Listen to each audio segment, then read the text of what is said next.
Hare Krishna Mahamantra. Jai Srila Prabhupada.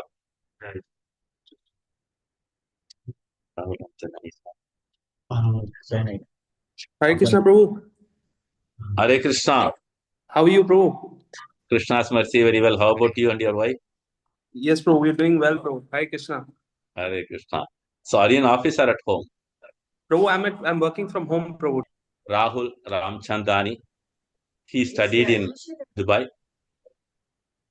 So, so he lives in Melbourne with his wife, and he has been doing wonderful service for many years in the DDY congregation. Now he is doing lots of seva, Nagara Sankirtan, everything in the Melbourne city, and their parents are hosting today's program in their house in Dubai. So a few words from Rahul Ramachandani. Hare Krishna. Thank you, Prabhu. I just want to thank all the devotees who have assembled in our house to bless us in this auspicious month of Margashisha. There is so much that I've learned from so many devotees in Damodar Desh Yatra, including yourself, Prabhu. You're my Shiksha Guru. You have taught me so much, and I think the bhakti that you instilled has helped me to continue even my journey today. So I'm really grateful to you. Thank you so much, Prabhu, for supporting me, for helping me, and for encouraging me at every step. Thank you, Prabhu. Hare Hare Krishna. Krishna. Thank you. That's Rahul Ramachandani from Melbourne. So let's get into today's glorification of Andal Nachar, everything. See, in the Vaishnava tradition, it's always to glorify each and every Vaishnava and Vaishnavi. So in the process, that's why we glorified this boy and the whole family. Hare Krishna. Let's get into the Margashirsha Mas, which is the most auspicious month. And Bhagavad Gita, Krishna says, I am this month among the 12 months. And again, if you look at the Bhagavatam, it is very specifically mentioned in the 22nd chapter. The Katyayani Vrat is maintained by the Gopikas, and they observe this Vrata to get Krishna as their husband. And their prayers to Katyayani is to get Krishna as their husband. So the month is also very much glorified, as we see here in the Bhagavad Gita as well as Bhagavatam. So Tiruppavai started from the village called as Shivalliputtur, one of the 108 Divyadesham. She Andal Nachiyar appeared in the 6th or 7th century as the daughter of Periyalvar, who is also one among the Alvars of the 12 from the Sri Sampradaya. And She Andal Nachiyar, being the incarnation of Bhumi Devi, she was completely into deep love of Lord Ranganatha Swami of Sri Rangam, and she had been spreading the Krishna Bhakti throughout, and her mood was totally that of Vrajabhumi Vrindavan. Whatever she was doing in the devotion service, it is a replica of Vrindavan. So this way, she was distributing the Krishna Bhakti everywhere. Her father was serving the temple Vatapatrasai, and she has been wearing the garland before it goes to the temple, which was done by her father. Father, once he saw that, so he was not happy. He took another garland to the temple, but the Lord said, "I want to have the same old which was worn by Andal Nachar." This way, Andal Nachar is glorified, and she is also called here as Sudi Kodutha Chudarkodi. Then again, this tradition, even now, it goes on and on. When there is any big festival in the Srirangam, the special garland from the Srivilliputur, which was owned by Andal Nachar, goes there. Similarly, Tirumala Tirupati Brahmotsavam also, they do the same procedure. So that means Andal Nachar has been very crucial in spreading the Krishna Bhakti in the mid 6th and 7th centuries. So she finally got married to Lord Ranganatha Swami, and the deities in the Srivilliputur temple are Sri Andal Nachar and Sri Rangamannar. Andal Nachar compiled this Tirupavai Pasanam of 30, which is the essence of the Upanishad and Vedas, including the Srimad Bhagavatam. And Andal Nachar has composed what is called as Varanamayiram, and she has done that Nachiyar Tirumari also. So this way, she has been very key in the Sri Vaishnava Sampradaya and the Vaishnava Sampradaya also. So let us get into the glorification of Andal Nachiyar Taniyans. I request Nirmala Mataji. Are you there from Abu Dhabi? Hare Krishna. Yeah. नीलातुङ्गस्तनगिरितरिसुप्तमुत्कोट्य कृष्णं पारात्यं संसृति सरस्रसिद्धमत्याभयन्ती श्लोचिष्टायां सृजीनिकलितं व्यापलात्कृत्य भुङ्क्ते कोतादस्यै नम इदमिदं भूय एवास्तु भूयः அன்னவயற் புதுவை ஆண்டாள் அரங்கற்கு பண்ணு திருப்பாவை பல்பதியம் இன்னிசையால் பாடிக் கொடுத்தாள் நற்பாமாலை பூமாலை சூடிக் கொடுத்தாளை சொல்லு சூடிக் கொடுத்த சுடற்கொடியே தொல்பாவை பாடி அருளவல்ல பல்வளையாய் நாடி நீ வேங்கடவர்க்கென்னை விதியென்ற இம்மாற்றம் நாங்கடவா வண்ணமே நல்கு. Thank you, Mataji. Hare Krishna. Now we invite Srimati Harini Narayan from Chennai, daughter of our Siksha Guru, Mahamani Krishna Das Prabhu, to recite the Pasanam number 17. Hare Krishna. Hare Krishna. Ambarambe tannire shore aram sheyum Ambarambe tannire shore aram sheyum Yamperuman Nandagopala எழுந்திடார் எம்பெருமான் நந்தகோபாலா எழுந்திடார் கொம்பனார்க்கெல்லாம் கொடுந்தே உலகிழக்கே கொம்பனார்க்கெல்லாம் கொடுந்தே உலகிழக்கே எம்பெருமாட்டி யசோதார் ஹரிகுணார் அம்பராமூடறுத்த ஓங்கி உலகளந்த அம்பராமூடறுத்த ஓங்கி உலகளந்த உம்பற்குமாரியே புரந்தாய் உம்பற்குமாரியே புரந்தாய் செம்போக்கழகி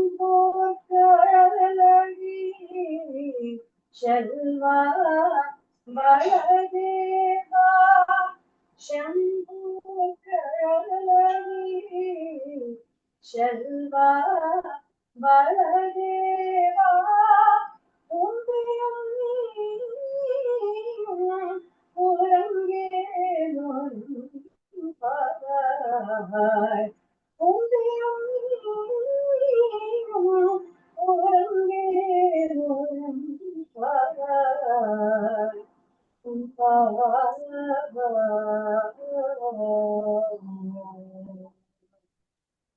Hare Krishna. Hare Krishna. That was a wonderful rendition from Srimati Harini Narayan. And she's also a very good Kirtaniya, the family as such. Hare Krishna. Thank you so much. जय श्रीमन्नारायण. काश्यपान्वय संजातं नारायण पदाश्रितं श्रीमन्नारायणं वन्दे यतीश्वर श्रियाजुषुम्. ओम अस्मद्गुरुभ्यो नमः. గోపికా గోష్ఠికి ఆండాళ్ళ గోష్ఠికి అందరికీ స్వాగతం సుస్వాగతం. ఈరోజు మనం 17వ పాసురాన్ని అనుసంధానం చేసుకోబోతున్నాము. దానికన్నా ముందుగా గోదా ప్రార్థన. నీళాతుంగస్తనగిరితటీ సుప్తముద్బోధ్య కృష్ణం పారార్థ్యం స్వం శృతి సరసిద్ధం అధ్యాపయంతి स्वोच्छिष्टायां सृजनिगलितं या बलात्कृत्य भुङ्क्ते गोदा तस्यै नमैदमिदं भूय एवास्तु भूयः. ఆండాళ్ తిరువడిగలే శరణం. ఇప్పటి వరకు 16 పాసురాలు జరిగాయి. మొదటి 5 పాసురాల్లో అమ్మ ఎలా ఈ వ్రతాన్ని ఆచరించాలో ఆండాళ్ తల్లి మనకి ఉపదేశించింది. తర్వాత 15 పాసురం వరకు కూడా ఆళ్వార్లందరినీ 10 మంది ఆళ్వార్లని ఆవిడ తనతో పాటు తీసుకొని వాళ్ళందరినీ నిద్రలు లేపి మేల్కొల్పి బయలుదేరుతుంది. 16వ పాసురానికి వచ్చినట్టు వీళ్ళందరూ నందగోపుడి భవనానికి చేరారు. 10 మంది ఆళ్వార్లని వెంట తీసుకుని వెళ్ళడం అంటే శ్రీ వైష్ణవ సాంప్రదాయంలో మీరు ఏ వైష్ణవ సాంప్రదాయం ఉన్న గుడికి వెళ్ళినప్పటికీ అక్కడ తప్పనిసరిగా ఆళ్వార్లందరినీ సేవించుకునే మనం తర్వాత స్వామివారిని సేవించుకోవాలి. మొత్తం 12 ఆళ్వార్లు అంటారు. ఈ 10 మంది మనం ఈ 10 మంది 15 రోజులు చూసిన ఆళ్వార్లు కాకుండా ఆండాళ్ళని మరియు మొదటికవి ఆళ్వారిని కూడా చేర్చి మొత్తం 12 ఆళ్వార్లు అంటారు. వీరిని సేవించుకున్న తర్వాత మనం ఆ స్వామివారిని సేవించుకోవటానికి గుళ్ళోకి వెళ్తాం. అలా వీళ్ళందరినీ 10 మందిని మేల్కొల్పి నందగోప భవనానికి వచ్చి నిన్న చాలా కష్టపడ్డారు. ఆళ్వార్లు అంటే భగవదనుభవం ఉన్నవాళ్ళు. వాళ్ళని తీసుకొని వెళితే త్వరగా స్వామివారి దర్శనం అవుతుందని వెళితే అక్కడ వాళ్ళని ద్వారపాలకుల్ని చాలా బతిమిలాడుకుని వీళ్ళ అహంకారం మమకారాలన్నింటినీ స్వామి నువ్వే తొలగించు అని వాళ్ళని బతిమిలాడి వీరు నందగోప భవనంలోకి ప్రవేశించారు. ఇక ఈరోజు 17వ పాసనం వచ్చేసి మంత్రం, మననయేతి మంత్రం అంటారు కదా. మననం చేసే కొద్దీ మంత్రానికి విశేషమైన ఇది కలుగుతుంది, మనకి భగవద్ అనుభవం కలుగుతుంది. దాన్ని ఆచార్య ఉపదేశం మూలంగా పొందితే అది మరింతగా మంత్రం మనకి ఉపదేశం అవుతుంది. అందుకని ఈరోజు ఆచార్య సమాశ్రయణం, తర్వాత యశోదని మేల్కొల్పటం, శ్రీకృష్ణుని మేల్కొల్పటం, బలరాముని మేల్కొల్పటం మనం 17వ పాసనంలో చెప్పుకుంటాం. శబ్దాతిగ శబ్ద సహా అని విష్ణు సహస్రనామాల్లో చెప్పినట్టు ఈయన శబ్దానికి అందని వాడు, శబ్దానికి అందువాడు అంటారు. అంటే శబ్దానికి ఏ శబ్దానికి అందడు అంటే లౌకిక శబ్దాలకు అందడు. వైదిక మంత్రాలకి తప్పకుండా లొంగి వస్తాడు స్వామి మనకి అని దాన్ని ఎలా పొందాలి అనేది మనం ఆచారాల ద్వారా అని తెలుసుకున్నాం. ఇక భాగవతుల్ని కూడా తీసుకొని మనం వెళ్ళాం కాబట్టి ఇంకా త్వరగా మనకు వశమవుతాడు స్వామి అని అమ్మవారు ఈరోజు 17వ పాసనాన్ని ప్రారంభించారు. అంబరమే తన్నీరే షోరే అరం సెయ్యుం எம்பெருமான் நந்த கோபாலா எழுந்திராய் கொம்பனார்க்கெல்லாம் கொழுந்தே குலவிளக்கே எம்பெருமாட்டி யசோதாய் அறிவுராய் அம்பர மூடரத்தோங்கி உலகளந்த உம்பர் கோமானே உறங்கதா எழுந்திராய் செம்பொற்கள்ளடி செல்வா பலதேவா உம்பியும் நீயும் ఉరంగేలోరెంబావాయ్ అని అమ్మ ఇంకొక స్వామివారిని లేపడానికి నందగోపుణ్ణి వీళ్ళందరినీ లేపడానికి వెళ్తోంది. అంబరమే తన్నీరే షోరే అరంశయ్యం ఎంబెరుమాన్ నందగోపాల ఎళుందిరాయ్ అంటే దీనికి పైన మనకు కనిపించే అర్థం ఏంటంటే అంబరమే అంటే వస్త్రాలని, తన్నీరే అంటే నీరు, సోరే అంటే అన్నం. ఇవన్నీ కూడా అరంశయ్యం అంటే ధర్మ బుద్ధితో దానమొసగేటువంటి ఓ నందగోపాల ఎంబెరుమాన్ మా స్వామి మేలుకో ఎళుందిరాయ్ అని చెప్పి లేపుతున్నారు. ఇక కృష్ణుడు పుట్టినప్పుడు ఈయన ఎన్నో దానాలు చేశాట. 2 లక్షల గోవుల్ని, గోదానం అంటే వాటికి ఆభరణాలు, గోవు కొమ్ములకి, వాటికి కొమ్ములకు కూడా ఆభరణాలు అవి వేస్తారు, మంచి పట్టు వస్త్రాలు కప్పుతారు. అలా 2 లక్షల గోవుల్ని బ్రాహ్మణులకు ఆయన దానమిచ్చాడు అని మనం భాగవతంలో తెలుసుకున్నాం. అలాంటి ఉదారుడైనటువంటి నందగోపుడిన ఈ నందగోపుడి దగ్గరికి మనం వెళ్తున్నాము అంటే ఆయన తప్పకుండా మనకు స్వామిని ఇస్తాడు, స్వామిని చూపిస్తాడు మనకి అని వీళ్ళు ఆచార్యులుగా ఆయన్ని ఆరాధిస్తున్నారు, వెళ్తున్నారు.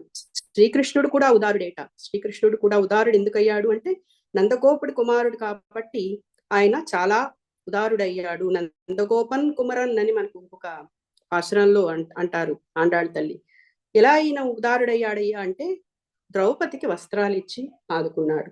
దేనివల్ల? నామం వల్ల. నామం భగవంతుడి కన్నా నామం గొప్పదంటారు కదా.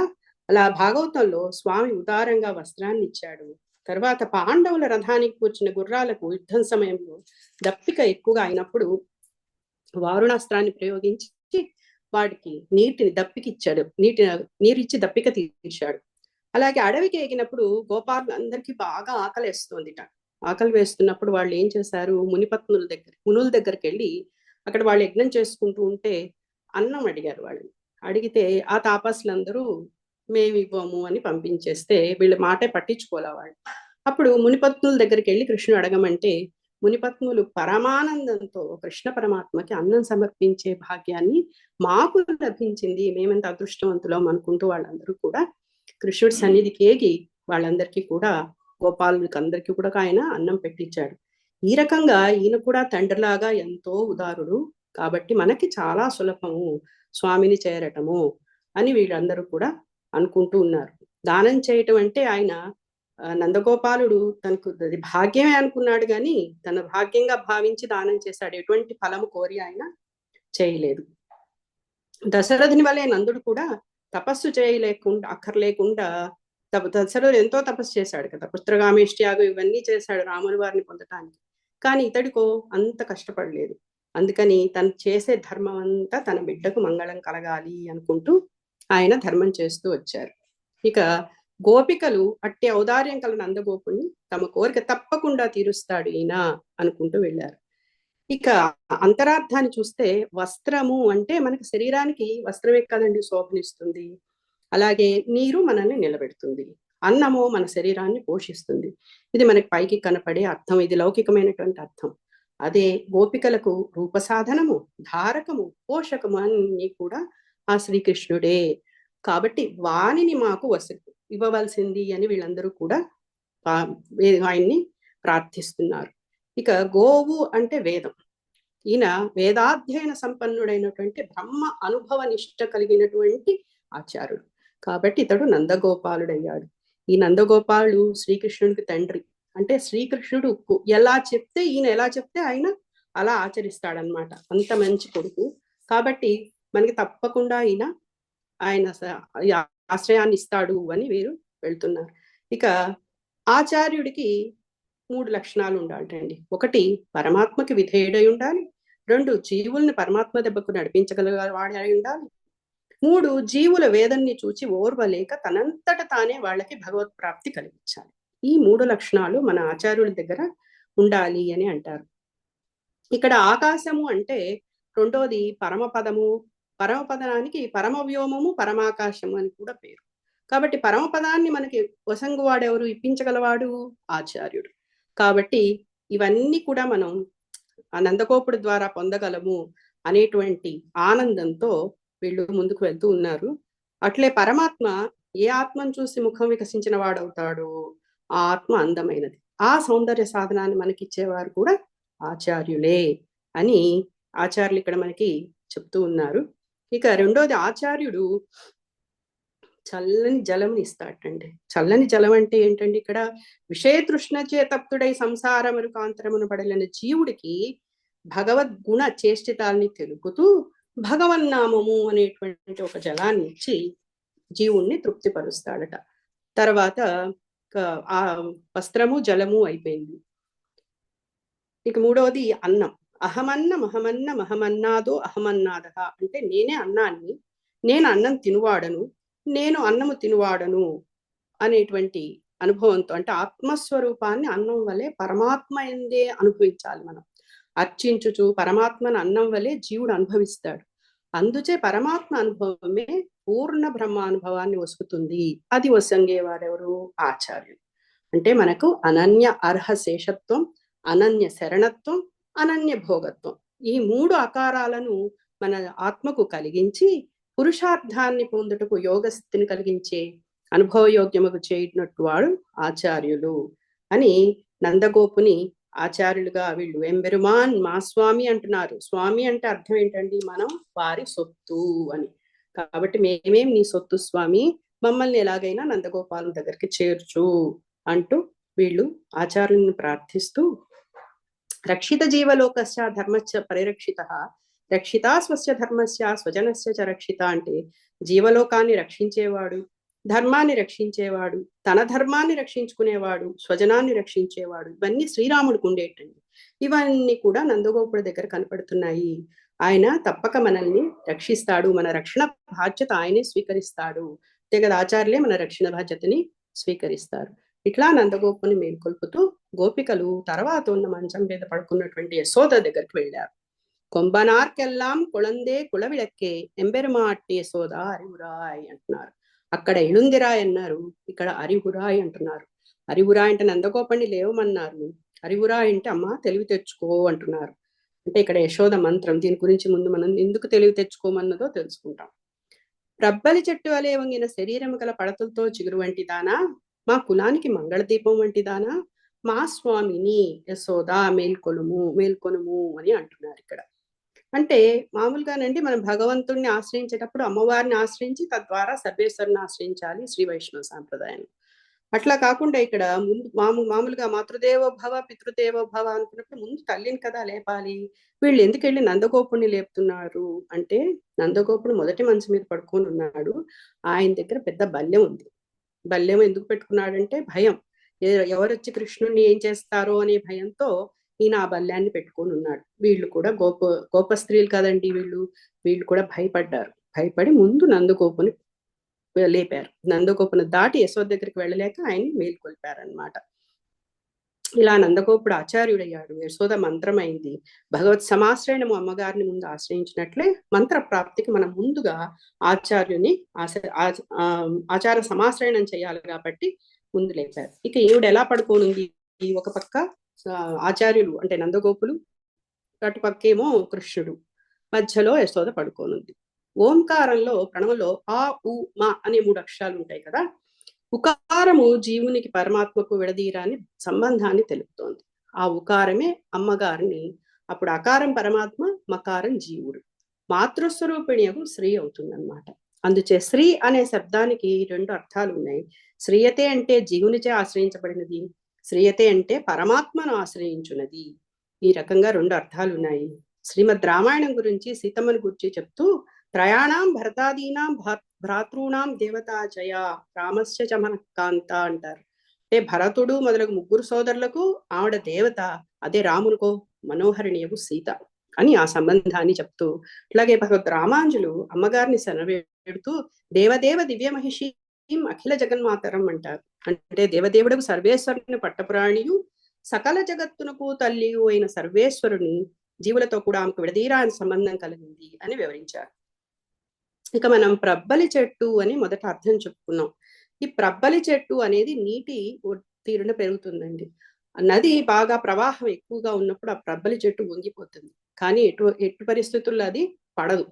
అటువంటి గట్టితనము గృహిణికి ఉండాలి.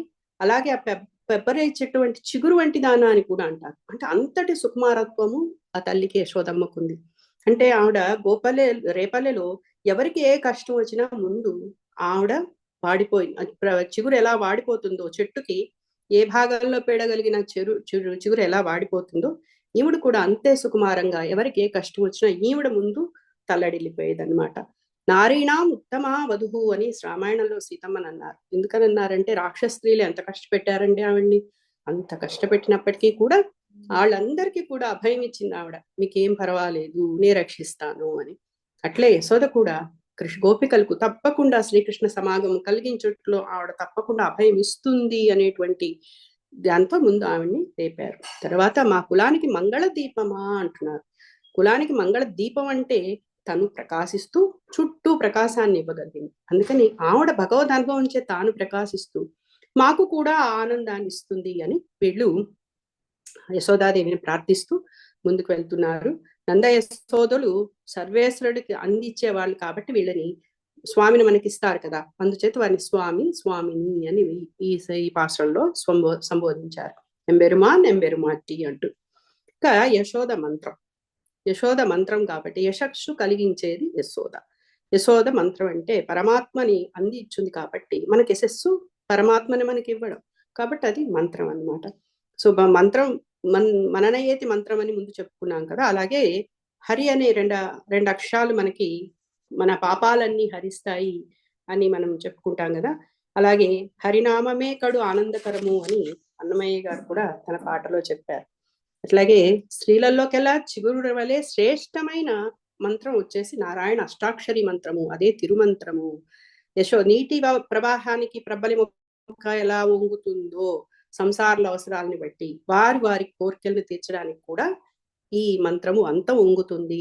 అహిక లౌకిక ఫలాలను పరమార్థాన్ని కూడా తిరుమంత్రం ప్రసాదిస్తుంది అంటూ ఇక్కడ ఆచార్యులు చెప్తున్నారు. శ్రీ మహావిష్ణు సంబంధించే వైష్ణవత్వం కలిగించి ప్రపన్నుల కులమును ప్రకాశింపచేయునది ఈ మహామంత్రము అని. మంత్రో మాత గురు పిత, మంత్రం తల్లి గురువే తండ్రి అని చెప్పబడినట్లు పరమాత్మను తాను రక్షించున్నది తిరుమంత్రము. భగవానుని కుమారునిగా పరమాత్మని తాన్ని రక్షించేది తిరుమంత్రము అని చెప్తున్నారు. భగవాన్ని కుమారుడిగా పొందినటువంటి కౌసల్య, దేవకి, యశోద, ఈ ముగ్గురులో యశోద చాలా గొప్పది అని. ఎందుకంటే వీళ్ళందరికీ కూడా అంతగా రాముడితో కౌసల్యకు కానీ దేవికి కానీ కృష్ణుడి చిన్నప్పటి విశేషాలు ఏవి చూసే భాగ్యం వాళ్ళకి దక్కలేదు. ఇవన్నీ కూడా యశోద పొందింది. కట్టింది, ఒకటికేసి కట్టింది, కొట్టింది, ఏడ్చింది. ఆయనతో ఒకటి కాదు, మనం పసిపిల్లలతో ఏదైతే చేస్తామో అవన్నీ ఆవిడ కృష్ణ అనుభవం పొందింది. అంత గొప్ప తల్లి యశోద.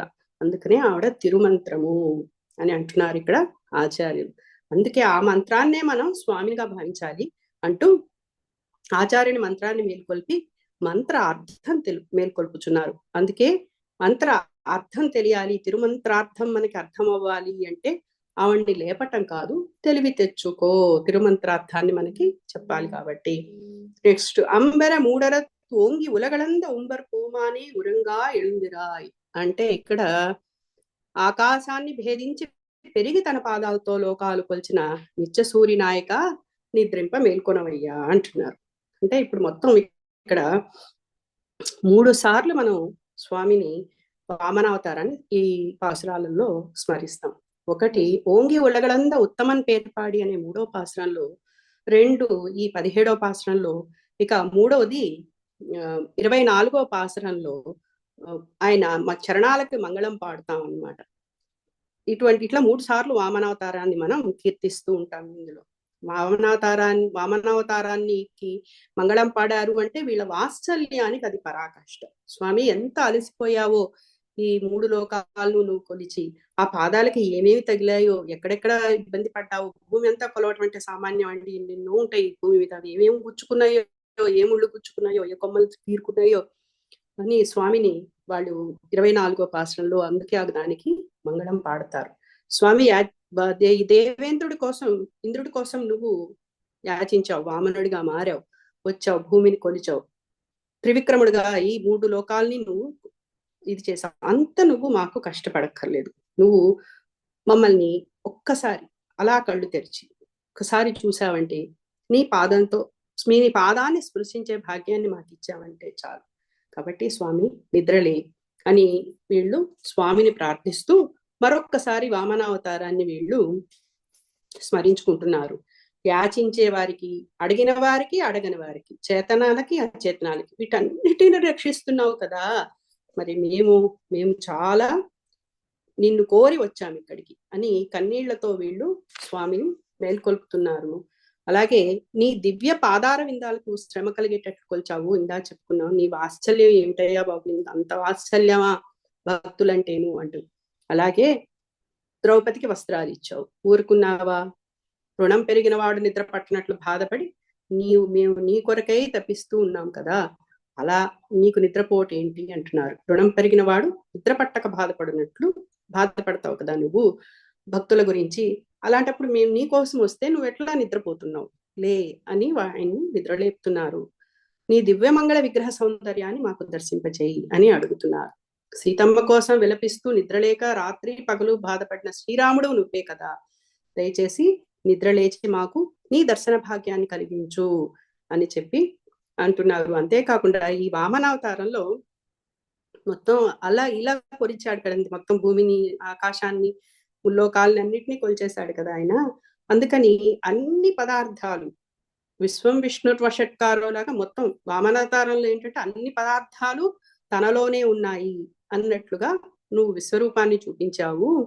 అంబరం అంటే ఆకాశాన్ని శూన్యమనుటకు పర్యాయ పదంగా వాడుతుంటారు. సర్వ శూన్యవాదులు వేదబాహ్యులు అంటే వేదాన్ని నిరసించేవారు, వీళ్ళందరికీ కూడా అస్తిత్వాన్ని చూపించావు వామనావతారంలో అని చెప్తూ, నిత్య విభూతి లీలా విభూతి అంతా తనదే అని నిత్యసూరులకై దర్శనమిస్తూ లోకాల్ని కొలుస్తున్న స్వామి, నీ అహంకారాన్ని కలిగించగా నీ అది అహంకారం కలిగించింది అంటున్నారు వీళ్ళ ప్రేమ.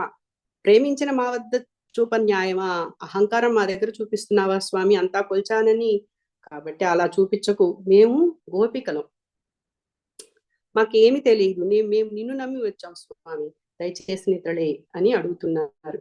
గోపికలకు తెలియక ముందుగానే నిద్రలేపారు. ముందు ఆయన కొంచెం దుప్పటి అలా తీసి చూసారట కృష్ణ పరమాత్మ. చూస్తే బలరాముడు ఇంకా నిద్రపోతున్నాడు. వెంటనే ముసుగు పెట్టేసి, మీకు ముందు నన్ను లేపారు, మా అన్నగారిని లేపండి, ఆ తర్వాత నేను లేస్తాను అన్నాడు. కాబట్టి శ్రీకృష్ణుని హృదయాన్ని ఎరిగినటువంటి గోపికలు ఏం చేశారంటే తర్వాత బలరాముని మేల్కొల్పుతున్నారు. సెంపొర్కళ్ళి చెల్వా బలదేవా ఉంబియం నీయం మురంగేలోరెంబావాయ్ అంటున్నారు.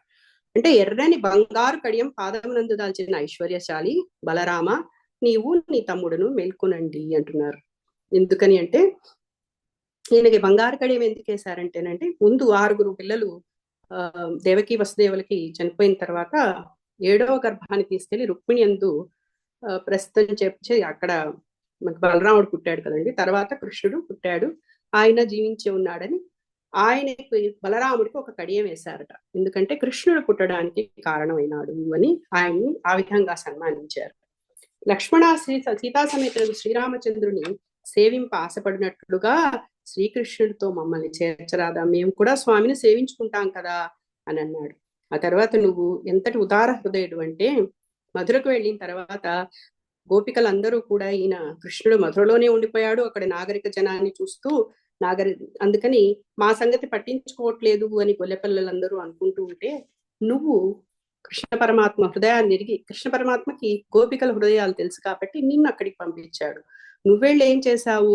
సందేశై సామమధురై ప్రేమ గర్భైర్గర్వితై రామేణ శాశ్వత గోప్య హరిణా హృతచేతస అంటూ స్వాంతనమైనటువంటి మాటలతో మధురములు ప్రేమతో నిలుచులాడని ఆడంబరరహితమగు వచనాలతో వాళ్ళందరినీ నువ్వు ఊరడించావు. కృష్ణునితో చేర్చుటకు సాయపడే అటువంటి నువ్వే నిద్రించచ్చా అని గోపికలు బలరాముని మరోసారి చెప్పి మేల్కొల్పుతున్నారు. ఇక తిరుమంత్ర ప్రతిపాద్యముగు పరతత్వముగు శ్రీమన్నారాయణ ఎరిగిన వారికి చెందిన వారు కూడా భావించుట కంటే భగవత్ శేషత్వం ఎరుగుంటే భాగవత శేషత్వం ఎరుగుట అంటే భగవంతుడి కన్నా కూడా భాగవతుల్ని సేవిస్తే, కులశేఖర ఆళ్వారు గారు అంటారు కదండి, భృత్య భృత్య భృత్యస్య భృత్య అంటూ, అట్లా అటువంటి భగవత శేషత్వాన్ని భాగవతుల్ని మనం సేవించటం అంటే అది భగవంతుడి డైరెక్ట్ గా మనకి యాక్సెస్ ఉన్నట్టే. అందుకని అష్టాక్షరి మంత్రాన్ని జపించి నీ దాసులకు దాసుడునకు నేను ఎరుక కలవాడనైతిని అంటే తిరుమంగళ ఆళ్వారు కూడా పేర్కొన్నారు. భగవంతుడు అంటే నారాయణుడికే చెందినవాడను అని ఎరుగుట మంత్రార్థం, భగవద్భక్తులకే చెందినవాడని అడుగుట మంత్రార్థ సారం. మంత్రార్థం కన్నా సారం చాలా గొప్పది. అందుకని భగవానుని ఆశ్రయించాలంటే భగవద్భక్తుల్ని ఆశ్రయించాలి. శ్రీమద్ రామాయణం మనకు చెప్తోంది కదా, గుహుడు, సుగ్రీవుడు, ఆంజనేయుడు, భీషుడు వీళ్ళందరూ కూడా లక్ష్మణ స్వామి ద్వారా శ్రీరామచంద్ర ప్రభువుని ఆశ్రయించారు. అటువంటి లక్ష్మణుడికి రూపాంతరమే కదా ఈ బలరాముడు. ఈయన్ని ముందు పెట్టుకుంటే గోపికలు శ్రీకృష్ణుని పొందొచ్చు అని ముందు బలరాముని ఆశ్రయించుతూ ఉన్నారు. ఇక ఈయన శేషావతారం. బలదేవా అంటే ఇక్కడ సంబోధించేది శేషావతారం అని చెప్తోంది అనమాట. శేషావతారం అంటే ఏమిటి? డైరెక్ట్ గా భగవంతుడికి సర్వవిధ కైంకర్యములు చేయవాడు అగుటచే అతనికి శేషుడు అని పేరు వచ్చింది. అతడు, నీవు బలరాముని అడుగుతున్నారు, నువ్వు అతని సుఖస్పర్శతో ఏమన్నా నిద్రపోతున్నావా, నీకు ఇది తగునా అని. అంటే నీకంటే అతనికి ప్రేమైన వారెవరూ లేరు. సీతమ్మను విడిచి సంవత్సరం జీవించాడు, కానీ లక్ష్మణుడు విడిచి ముహూర్త కాలమైనా నిలవలేకపోయాడు. లక్ష్మణుడు మూర్ఛ చెందినప్పుడు శ్రీరాముడు వెళ్ళపించాడు. ఈ అవతారం కూడా ఈ అవతారంలో కూడా అంటే బలరాముడు అన్నగా వచ్చినప్పటికీ ఇక్కడ కూడా విడిచి ఉండకుండా ఉన్నావు కదా, కాబట్టి అతను నువ్వే లేపు దయచేసి అని అడుగుతున్నారు. ఇంకొకటి అంటున్నారు, నీవు చెయ్యవు కదా అంటున్నారు. అంటే అంతే కదా, శేషుడి మీద స్వామి శయనించుంటాడు. అట్లాంటి స్వామి పడుకొని ఉండొచ్చు, కానీ నువ్వు చెయ్య కూడా ఎక్కడైనా నిద్రిస్తుందా? దయచేసి ఆయన్ని కూడా నిద్రలేపు అంటున్నారు. మరొకటి అడుగుతున్నారు, నువ్వు స్వామికి విశ్రామ స్థానాన్ని కదా, అంటే నీ శయ మీద ఆయన పడుకుంటాడు కదా, మాకు అతడు విశ్రామ స్థానం కావాలి. భగవానుడు భక్తుల హృదయాలందు విశ్రమిస్తాడు, భక్తులో భగవానుని హృదయమందు విశ్రమిస్తారు. అట్లా ఈ శ్రీపాదాలను ఆశ్రయించినప్పుడు సర్వేశ్వరుని మేల్కొల్పవైతే ఏమిటి స్వామి అని ఆయన్ని అడుగుతున్నారు. అన్నకు తమ్ముడు ఎంత విధేయుడై ఉంటాడో, విజ్ఞాన బలోపేతుడై భగవత్ శేషత్వ నిష్ఠుడై ఆచార్యునికి భగవానుడికి అంత విధేయుడై ఉంటాడు. అందుచేత భాగవత పాదాలను ఆశ్రయించి వారి ద్వారా భగవంతుని ఆశ్రయించాలి అని ఆచార్యులు మనకి చెప్తారు. ఇట్లు ఆచార్య సమాశ్రయణం మంత్రప్రాప్తి మంత్రార్థ జ్ఞానం మంత్రార్థ సారముగు భగవత్ శేషత్వ జ్ఞానాన్ని కలిగి ఉండుట చేతను భక్తులు తరించాలి అంటూ గోపికలు నందుని, యశోదను, శ్రీకృష్ణుని, బలరాముని ఇంటి మేల్కొల్పుతున్నారు. ఇంకొక విశేషం ఏంటంటే ఈ ఈ 30 పాసురాలు మనకి ఉపనిషత్ సారాంశాన్ని అంతా ఈ 30 పాసురాల్లో అమ్మవారు చాలా చక్కగా అందంగా వివరించి ఈ మార్గశీర్ష మాసమే భగవంతుడు అని చెప్తాడు కదా భగవద్గీతలో. అటువంటి మాసంలో మనల్ని వ్రతం చేసుకునేటట్లుగా ఆవిడ ప్రేరేపించారు. ఈ కాత్యాయని వ్రతాన్ని మనకి భాగవతంలో వస్తుంది. అక్కడ గోపికలందరూ కూడా కాత్యాయని వ్రతాన్ని కృష్ణుణ్ణి పెట్టుకుని ఆశ్రయించారు, చేశారు ఈ వ్రతాన్నంతా. అంతేకాకుండా ప్రకృతికి దగ్గరగా ఉంటుంది మన ఈ గోదా అమ్మవారు చేయించే వ్రతం. మీకు మొదటి పాసురాల్లో చూస్తే అంత పక్షులు, చెట్లు, మేఘాలు, వర్షం వాటన్నిటి కూడా ప్రకృతి సంబంధంగా ఉంటుంది. ఈ ప్రకృతి సంబంధం నుంచి మనల్ని కలిపి ఆవిడ ఈ వ్రతాన్ని నందగోప భవనాన్ని చేరేటప్పటికీ అక్కడ చెప్తుంది, బయట అంతా కూడా ఆకర్షణీయంగా ఉంటుంది, కానీ దీన్ని తెరుచుకొని లోపలికి వెళ్ళాలి అంటే మనం ఆచార్య సమాశ్రయణం చేయాలి, చేసినప్పుడు మనం భగవత్ ప్రాప్తిని పొందగలము అని చెప్తూ ఉంటుంది. అదే గురువు గారు మొన్న ఏం చెప్పారంటే, చెరుకు తినడం ఎంత కష్టము, అది చాలా కష్టం కదండి చెరుకంతా చీల్చి తినాలంటే. అదే ఒక చెరుకు రసం ఒక గ్లాస్ ఇస్తే తాగటం సులభం. అలా ఉంటుందండి ఈ మనకి తిరుప్పావై అనేది. తిరుప్పావై ఇది పూదండ అని కూడా చెప్తారు కదా. 30 పాసురాల్ని 30 పూలు కూర్చి చేసింది. అలాగే 16వ పాసురం మేరు పూస అంటే సాక్షాత్తు శ్రీకృష్ణుడే 16వ పాసురంలో దాన్ని అని గోదామ్మవారు మనకు చెప్తుంది. అది 15 పాసురాలే మనకి చాలా ఇంపార్టెంట్ అని నేను గురువు గారు చెప్తున్నారు. చాలా ఇంపార్టెంట్ 15 పాసురాల వరకు. ఇక్కడి నుంచి ఇంకా కృష్ణుని లేపుతూ వెళ్తాం కదా. సో మనకు భగవద్ ఆశ్రయణం, భగవద్ భక్తులతో మనం ఎలా ఉండాలి, భగవద్ భక్తులతో మన సమాశ్రయణం ఎలా ఉండాలి, ఎలా మనం సత్సంగాలలో ఉంటూ శ్రవణం ద్వారా మనం ఎలా భగవంతుని తెలుసుకోవాలి, తర్వాత ఆచార్య ఉపదేశం, ఇవన్నిటిని కూడా ఇప్పటి వరకు మనం నేర్చుకున్నాం. ఇక అన్నమాచార్య కీర్తన ఉంటుంది కదండి, చిన్నది వినిపిస్తాను. బ్రహ్మ కడిగిన పాదము బ్రహ్మము తానే నీ పాదము, బ్రహ్మ కడిగిన పాదము చలగి వసుధ గొలిచిన నీ పాదము, బలితల మోపిన పాదము, తలకక గగనము కన్నిన పాదము, బలరిపుగాచిన పాదము, బ్రహ్మ కడిగిన పాదము, కామిని పాపము కడిగిన పాదము, పాము తల నిడిన పాదము, ప్రేమపు శ్రీ సతి ఇసికెడి పాదము, ఆమిడి తురగపు పాదము, బ్రహ్మ కడిగిన పాదము, పరమయోగులకు పరిపరి విధముల పరము సగడిని పాదము, తిరువెంకటగిరి తిరమని చూపిన పరమ పదము నీ పాదము, బ్రహ్మ కడిగిన పాదము, బ్రహ్మము తానే పాదము, బ్రహ్మ కడిగిన పాదము.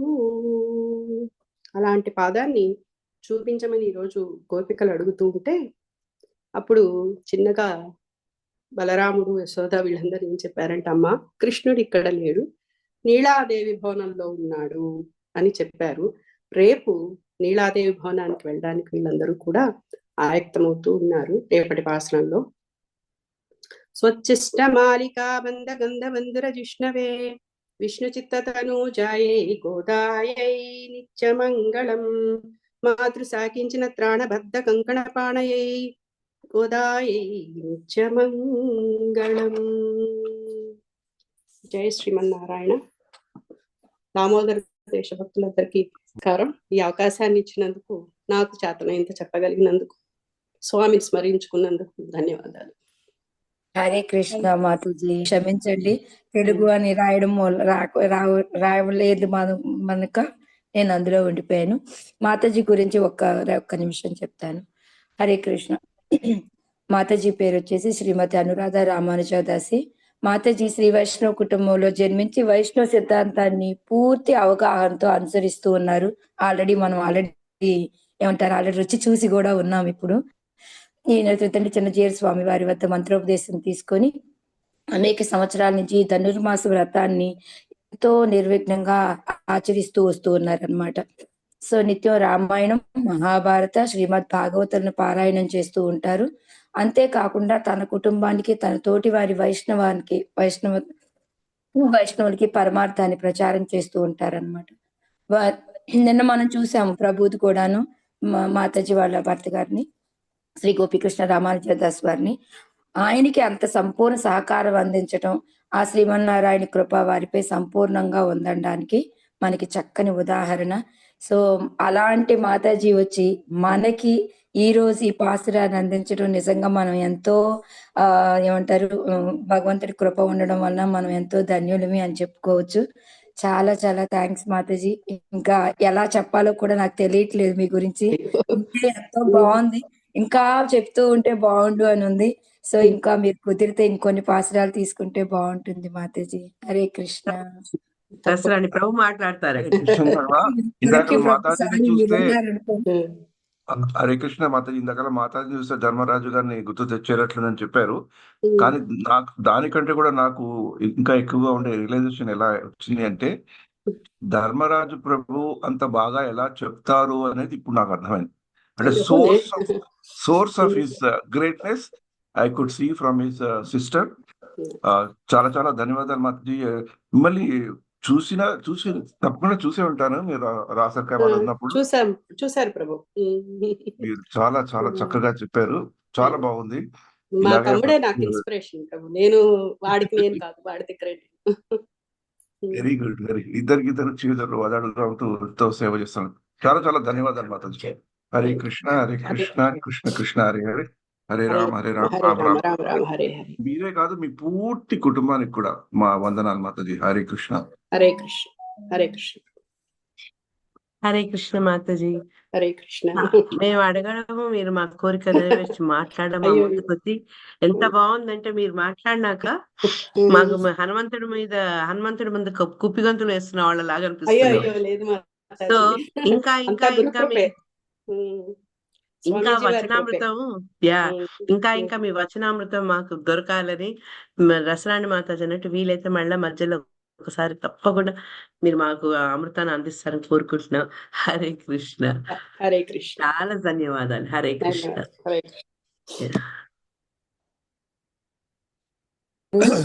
హరే కృష్ణ మాతాజీ.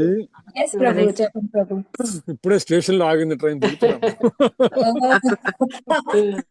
గమ్యాన్ని చేరారు.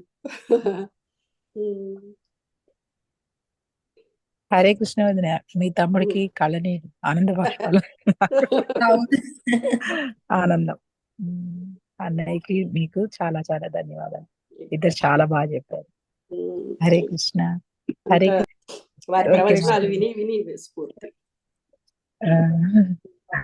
హరే కృష్ణ మాతాజీ. ప్రణామం. మీ దర్శన భాగ్యం కలిగింది ఇంతకు ముందు మాకు, ఇప్పుడు మీ ప్రవచనం వినే భాగ్యం కలిగింది. మాకు కూడా కొంచెం ఆ భక్తిని శక్తిని ప్రసాదించమని ప్రార్థిస్తున్నాను మాతాజీ. హరే కృష్ణ. చాలా సంతోషం. హరే కృష్ణ. చాలా బాగా చెప్పారు. చాలా తక్కువే, చిన్నవాళ్ళు. ఓకే మాతాజీ, టైం అయిపోయింది. మనం